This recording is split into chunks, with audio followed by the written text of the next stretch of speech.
Welcome to week 13. So, what are we doing? Well, first thing we get into class, beginning of the week, I want you to update your getting things done system, put a screenshot, a picture, or some text in there, and do that right away in class before you leave the first class. Then I want you to complete this blog post. Now, let's take a look at it. But before we do that, I'm going to call attention that I have a resource in here that I will mention in the blog post as well. So, let's go look at the blog. So the top is the same as always, and you can leave an image, but delete my instructions here if you want to not put an extra image. Resources will be here as soon as some students get their blog post done. The theme this week is changes. Negative thoughts, if not resisted, soon become the only way we see the world. So you may have read a book by this gentleman. Good book. So a little hint, you got to go check that out. But this is something we're focusing on this week, is change. How do we change things? So let's look at this. Music can name the unnameable and communicate the unknowable. Leonard Bernstein. Pretty cool. Pretty good stuff. Anyway, dig into that. Summary is the same as always. Now, as I go through the rest of these rooms, you pick the ones that you want to focus on. So this week, what we're doing is, you may want to watch this video. It's pretty good. Things he wished he had known when he first started learning to play guitar. And you can check that out. And essential hand stretches for guitarists or any instrumentalist using their hands. We can continue on with the lessons from Justin. That's there. If you want something a little more challenging, take a look at this. It's a 5-day blues guitar course by Jake Lizio. I love his channel. This guy knows stuff. Really neat tutorials. You may want to check that out. How interested were you in the practice room? Put your score there. And now let's move into the classroom. A continuation with more theory exploration. Take a look at Rick Beato's song lists, and what you have is what makes a song great. That's what you see here. Take a look at that. You can also continue with the Holistic Songwriting series, which is great. The Genius Song Deconstructed series is really wonderful. But the idea is pick 15 minutes, pick something you want to look into, and then write a little reflection about what you learned about song structure, music theory, etc. What did you think of this room? Boom. And any room you do not go into, you can delete that whole section of the blog post if you'd like. If you want to leave certain sections there for future reference, that's fine too if you'd like. The lab.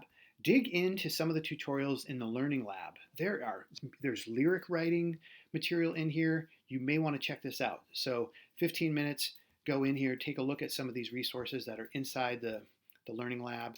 Really neat stuff. Again, rate it.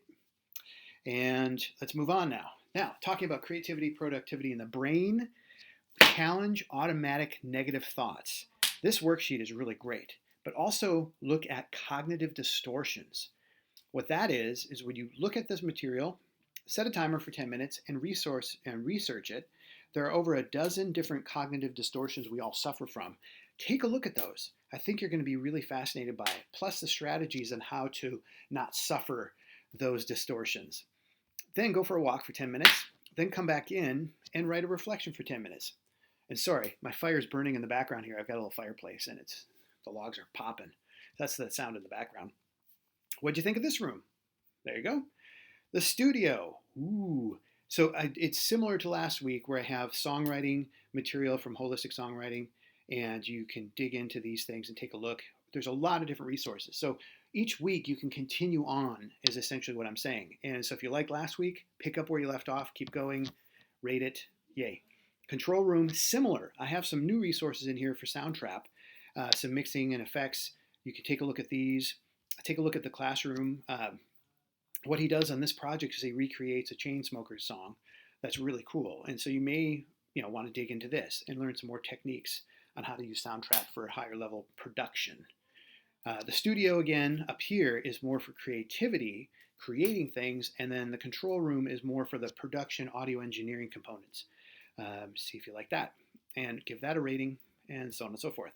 The last two parts are always the same. What'd you do and what did you learn? And similar to the summary, this is more of kind of a rundown of what you're learning the week. The summary at the top of the blog post is just 1 to 2 sentences, what you did this week. And this is more what you learned this week. And of course, a problem, at least one problem you've solved. Remember, people are trying to find good problem solvers in the employment world, and the better you are at problem solving, the better and more employable you are. And the bigger the problems you have, the better you get at solving them. You take smaller problems and you go to bigger problems. For instance, creating a song that people like. That's a pretty big problem. That's a lot of complex stuff. Lastly, make sure you're filling out this survey. There is a final in this class, and that final is waived for those people who have been filling this out. Now, many of you have not been. So here's what's going to happen: is I'm going to create a sliding scale of how many times you've answered this survey, and that's going to then dictate how much work you need to do for the final. The final is around leadership, it's around planning, it's around professionalism. It's the stuff you need to get employed, and this is a big part of that. And so if you don't show those by doing this week by week, I'm going to need it in some other way. And so again, to avoid a bigger final, start doing this or continue doing these. That is an overview for the week. As always, we will have, as for the last few weeks, we will have the Bridge Project here, the second half of the week. So you govern your time. By watching this video and seeing the overview, you're figuring out what other material do you want to work on the first half of the week to prepare you for working in the studio with our mentors in the Bridge Project. All right, and just a reminder, have your cameras on this week with the Bridge Project, because the mentors need to see who you are. And it's really hard to communicate with people when their cameras aren't on. Just imagine, like, if you're in a classroom, you wouldn't be sitting in a corner. If you have issues with that, you need to let me know ahead of time so I can let the mentors know as well. Thanks so much.